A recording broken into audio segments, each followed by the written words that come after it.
اس لیے ہم اس کے سامنے محتاط ہو جاتے ہیں.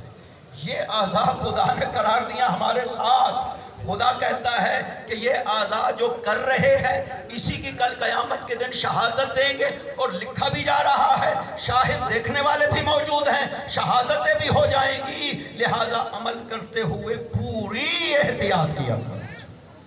مجھے کیسا عمل کرنا، کیسا بولنا ہے. اسی واسطے کہا گیا المؤمن ملجم، مومن کی زبان میں لگام ہوتی ہے. یوں نہیں ہے کہ وہ جو مرضی ہے بول. یہ جو گالی دینا ہے، گالی بکنا ہے، برے لفظ بولنا ہے، گالیوں والے لفظ بولنا ہے، اس کی بالکل اہل ایمان کے لیے کوئی گنجائش نہیں، کوئی تصور نہیں ہے. المؤمن لا یکون سبابا ولا فحاشا ولا ردیئا. مومن کبھی بھی سباب، گالیاں دینے والا، فحاشی کرنے والا، برے لفظ بولنے والا مومن ایسا نہیں ہوتا ہے. لہذا مومن تو یہ توقع ہی نہیں ہے. ایک شخص ہے امام جعفر صادق علیہ السلام،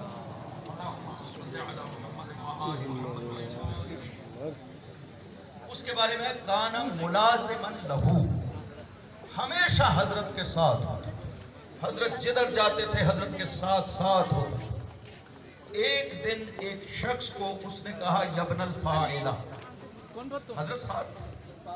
اس نے ایک شخص کو دیکھا اور اس کو کہا یبن الفاعلہ. ماں کی طرف بری نسبت تھی، گالی دی ماں کی. حضرت واپس مڑے اور اس کی طرف دیکھ کر کے فرماتے ہیں تم اس طرح تھے، تمہاری زبان اس طرح کی تھی. اس نے کہا نہیں ابن رسول اللہ، یہ جسے میں نے گالی دی ہے یہ مسلمان نہیں تھا، یہ عیسائی تھا، اس کی ماں مسلمان نہیں ہے. فرمایا لکل قوم نکاح ہو، ہر قوم کا نکاح ہوتا ہے، تم کسی کو حرامزادہ کیسے کہہ سکتے ہو. حضرت نے اس کو فرمایا آج سے میری آنکھوں سے دور ہو جاؤ اور کبھی میرے سامنے نہ آنا. صرف ایک گالی. معصوم نے اس کو اپنے سے دور کر دیا. ہم سمجھتے ہیں ہر گناہ کر لیں اور پھر معصوم کی خدمت میں جا کر کے عرض کریں یبن رسول اللہ ہم آپ کے ماننے والے نہیں، شاید نہ قبول کر. خطرہ تو ہے کہ معصوم اپنی بارگاہ میں نہ قبول کر. یقین کریں.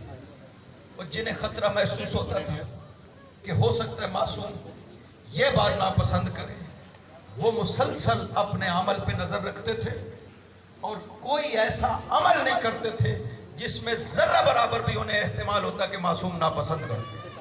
حضرت سلمان فارسی دنیا سے چلے گئے. بعد میں ابن عباس کو خواب میں ملے. ابن عباس نے سوال کیا، بہت تاج پہنا ہوا ہے، لباس پہنا ہوا ہے، محل میں رہ رہے ہیں. ابن عباس نے سوال کیا کہ سلمان آپ تو فارس سے آئے تھے اور واضح ہے ہجرت کے بعد ایمان لے آئے، تو سلمان یہ مقام کیسے ملا؟